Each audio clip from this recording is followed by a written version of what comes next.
साथियों, मकर लग्न की किसी भी जन्म पत्रिका में यदि इस पंचम भाव में मारक ग्रह विराजमान हो, जैसे कि गुरुदेव यदि यहां पर विराजमान हो जाए, तो संतान प्राप्ति के पेटे खर्चा बहुत कराएंगे, संतान देरी से प्रदान करते हैं। यदि चंद्रदेव यहां पर विराजमान हो जाए तो कन्याओं में ये नियमित मासिक कभी होने नहीं देता, उसमें अनियमितता देता है। और यदि सूर्य देव यहां पर विराजमान हो जाएं तो कन्याओं को गर्भाशय की समस्या और पुरुषों को शुक्राणु संबंधी समस्या जरूर देता है। लेकिन यदि इसी भाव में शुक्र देव भी साथ में विराजमान है या फिर शुक्र यहां उच्च राशि के होकर के विराजमान है तो देर से ही सही शुक्र अपनी दशा अंतरदशा में इस जातक या जातिका को संतान सुख अवश्य प्रदान करता है।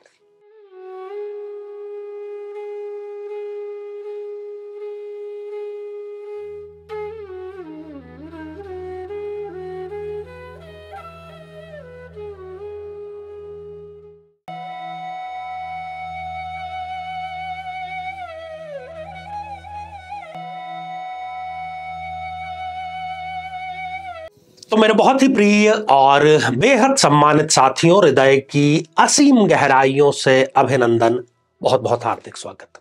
साथियों, चर्चा इन दिनों हमारी जो चल रही है वो चल रही है संतान पक्ष पर, और इससे भी आगे बढ़कर के देरी से होने वाले संतान के पक्ष पर।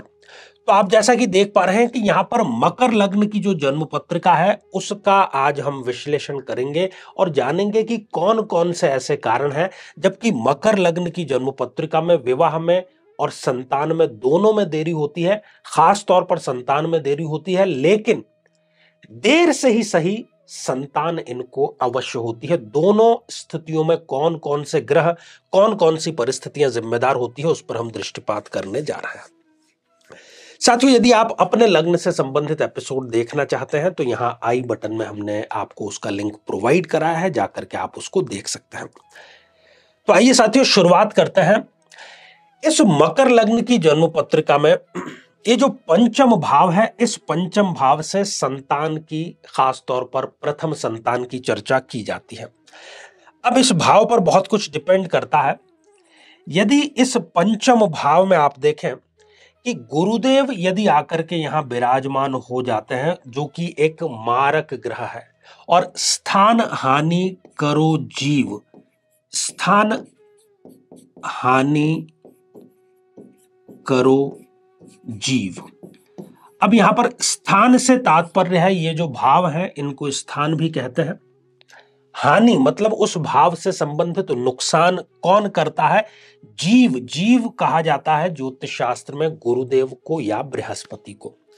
तो यहां स्थान पर बैठ करके इस स्थान की हानि करने का कार्य ये जीव, ये गुरुदेव जरूर करेंगे, अर्थात विवाह नहीं बल्कि संतान में ये डिले करने का यहां पर पूरा कार्य कर देंगे। इतना ही नहीं, ऐसा जो जातक है वो संतान प्राप्ति के लिए बहुत सारा रुपया भी खर्च करता है डॉक्टर्स के पास में, और तमाम दूसरे तरीके होते हैं, वहां पर भी मोटापे का शिकार होते हुए उसको देखा गया है। और संतान पक्ष ऐसा होता है कि उसके खानदान में सभी के संतानें हैं, जितने भी भाई या बहन हैं, केवल वो ही एक ऐसा व्यक्ति है जिसको निसंतानता देखनी पड़ती है।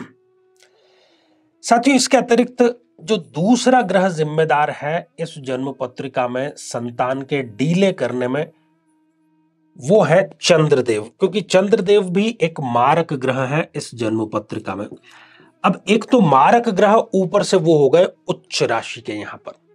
तो जब भी चंद्रमा की दशा अंतरदशा इनको चलेगी, ये संतान संबंधी इनको परेशानी देंगे ही देंगे, प्रेम संबंधी परेशानी देंगे ही देंगे। इस इनकम भाव को देख रहे हैं तो इससे संबंधित इनको परेशानी देंगे, और ये भाव इच्छा पूर्ति का भी है, तो इच्छा पूर्ति पर बैरियर लगाने, उसमें बाधा उत्पन्न करने का कार्य भी ये अवश्य ही करते हैं। साथियों, तीसरा जो जिम्मेदार ग्रह है इस जन्म पत्रिका में वो है सूर्यदेव। तो सूर्यदेव यदि यहां पर विराजमान हो जाते हैं तो वो भी अपनी दशा अंतरदशा में इनको निसंतानता अवश्य प्रदान करते हैं। आंतों से संबंधित, पाचन तंत्र, पेट से संबंधित समस्या भी वो जरूर देते हैं। ये तो हो गई बात सिक्के के एक पक्ष की। अब जो सिक्के का दूसरा पहलू है वहां पर भी नजर डाल देते हैं। इस जन्म पत्रिका में शुक्र एक बड़े योग कारक ग्रह है और जो संतान का डिपार्टमेंट है उसके हेड ऑफ द डिपार्टमेंट वो है HOD। तो यदि वो स्वयं यहां पर विराजमान है या फिर वो उच्च के होकर के विराजमान है, यदि ये दोनों में से कोई भी एक स्थिति है, उन स्थितियों के होते हुए भी जो नेगेटिव वाली स्थितियां हैं, तो ये स्थितियां भारी पड़ेंगी और शुक्र की दशा अंतरदशा में इस जातक या जातिका को संतान अवश्य ही प्राप्त हो जाएगी। तो देर से ही सही, कब होती है संतान, ये मकर लग्न को लेकर के आज हमने जाना। आगे भी ये श्रृंखला जो है वो हमारी जारी रहने वाली है। जीवन में किसी समस्या का सामना कर रहे हैं, जैसे कि शादी में देरी होना, पति पत्नी में मनमुटाव या तलाक तक की नौबत आ जाना, संतान का प्राप्त न हो पाना, नौकरी या धन प्राप्ति में बाधा आना, जीवन के प्रत्येक क्षेत्र में किसी न किसी प्रकार की बाधा आना, तो आज ही अपनी जन्म पत्रिका का संपूर्ण विश्लेषण करवाएं और पाएं समस्या से सदैव के लिए मुक्ति। तो साथियों, अब समय हो चला है आप लोगों के कमेंट्स को शामिल करने का। तो पहला ही जो कमेंट है वो लक्ष्मी प्रसाद पटेल जी ने हर हर महादेव लिख भेजा है। तो लक्ष्मी प्रसाद जी, आशीर्वाद हृदय की असीम गहराइयों से आपको।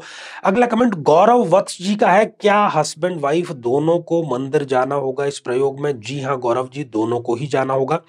और अगला कमेंट इंदु जी का है, गुरु जी प्रणाम, मेरी शादी को 15 साल हो गए, मेरी गोद भर जाए आपके आशीर्वाद से। देखिए इंदु जी, हमारे प्रयोगों के माध्यम से जहां हजारों बहनों की गोद भरी है, आपकी भी अवश्य भरेगी। जिस वीडियो में आपने कमेंट किया है उस वीडियो का उपाय करें पूरी श्रद्धा और समर्पण के साथ में, तो 1 साल के भीतर ही आपके घर पर भी किलकारी अवश्य गूंजेगी। तो साथियों, आज के लिए केवल इतना ही, और इसी मंगल कामना के साथ में कि आप सभी स्वस्थ, समृद्ध और शांतिपूर्वक जीवन व्यतीत करें। नमस्कार।